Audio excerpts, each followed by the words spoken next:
네, 오늘 시장은 한마디로 호재의 만발이었습니다. FOMC가 코앞으로 다가오면서 9개월 만에 첫 금리 인하가 단행될 것이라는 기대감이 시장을 연일 밀어올리고 있고요. 네, 여기에 오늘은 틱톡 매각을 둘러싼 미중 합의도 호재로 작용했죠. 앞으로 미중 간 무역 갈등이 완화될 수 있을 것이라는 기대감이 반영되면서 뉴욕 증시는 이번 주 첫 거래일에도 최고치 랠리를 이어갔습니다. 다만 연준이 실제로 금리를 내린 이후에도 이 상승세가 계속될지는 지켜봐야 할 문제입니다. 마감상 보면 오늘 다우지수가 0.11% 올랐고요. S&P 500 지수와 나스닥 지수는 각각 0.47%, 0.94% 뛰면서 사상 최고치를 경신했습니다. 시총 상위 종목들은 금리 인하에 대한 기대감과 개별 기업들의 호재까지 맞물리면서 큰 폭으로 뛰었습니다. 알파벳은 최근 크롬 브라우저 사업 매각 위기를 면하게 되면서 연일 강세를 보이고 있는데요. 오늘도 4% 넘게 뛰어오르면서 미국 빅테크 기업들 중 네 번째로 시가총액 3조 달러를 돌파하는 기록을 세웠습니다. 또 아마존은 넷플릭스와 광고 파트너십을 체결하면서 시티즌스에서 아마존에 대한 투자 의견을 아웃퍼폼으로 유지하자 오늘 1% 넘게 뛰었습니다. 이런 분위기 속에서 엔비디아는 악재가 나왔음에도 불구하고 오늘 소폭 하락하는 데 그쳤습니다. 중국 당국은 엔비디아가 멜라녹스 기업을 인수한 것에 대해서 반독점법을 위반했다면서 조사를 계속 이어가겠다고 밝혔는데요. 일단 그래도 시진핑 주석과 트럼프 대통령이 19일에 통화하기로 하면서 이 반도체 갈등이 어느 정도 해빙에 이를 수 있다는 전망이 나오고 있고 또 오늘 AI 기업들이 강세를 보이면서 덩달아 엔비디아도 낙폭을 대부분 줄인 채 마감했습니다. 시총 6위부터도 보면 테슬라는 장 막판 차익 실현 매물이 나오면서 상승폭이 다소 줄어들긴 했지만 그래도 연이틀 급등한 데 이어서 오늘까지도 3% 넘게 강세로 마감했습니다. 머스크 CEO가 지난 12일에 10억 달러어치 역대 최대 규모로 테슬라 주식을 사들인 점이 화제가 됐는데요.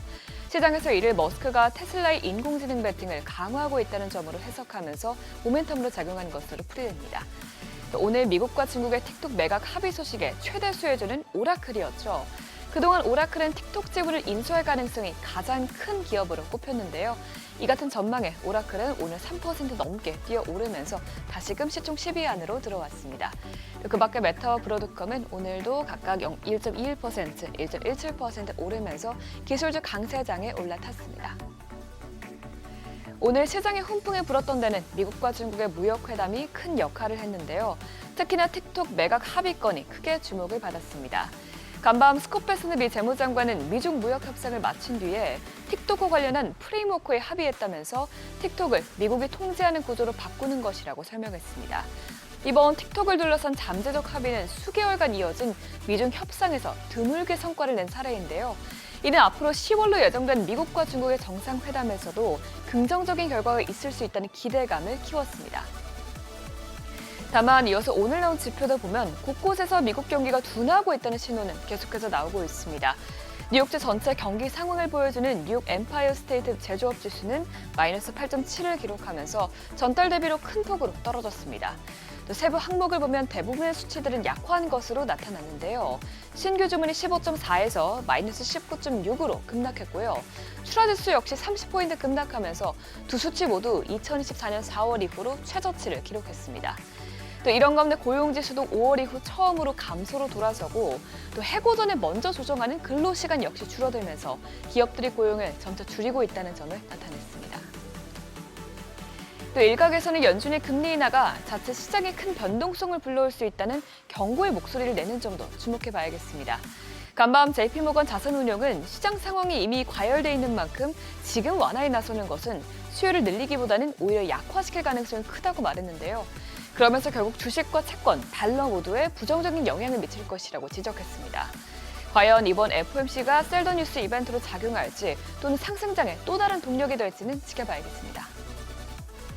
국채금리는 하락세를 이어갔습니다. 이번 주에 있을 FOMC에서 금리 인하가 단행될 것이라는 전망과 함께 오늘 나온 뉴욕주 제조업 지표가 경기 둔화의 가능성을 시사하면서 안전자산 중 하나인 국채 매수세가 몰린 것이 채권 시장에 영향을 줬는데요. 오늘 결국 2년물 금리가 0.01%포인트, 10년물 금리가 0.02%포인트 빠졌습니다. 그동안 잠깐 숨고르게 들어갔던 금 가격은 다시 이번 주 FOMC 회의를 앞두고 큰 폭으로 뛰었습니다. 9월 금리 인하는 확정적일 것이라는 전망이 금값을 밀어 올리는 것으로 풀이됐는데요.